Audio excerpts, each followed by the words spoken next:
ငါတို့ရဲ့ငယ်ဘဝတခြင်းလေးဆိုတော့လုံးလို့မရခေါ်နေတော့ကနိုင်ကလုံးကအိမ်ကိုရောက်လာတဲ့နိုင်လက်တပါတာကြီးကဘာလုံးရပါလဲဘာလဲဒီအောင်ပတ်ချီတော့မငါကောင်းကောင်းနားလဲပန်းတစ်ဆယ်ပုံစံမျိုးဆောင်ထိုင်ငါပြောတာတကယ်ကိုမိုက်ပါတဲ့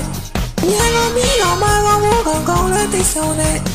လက်လေးပဲနဲ့ပြတ်စားတော့မင်းတို့ထားရိုက်တဲ့ပန်းတစ်ဆယ်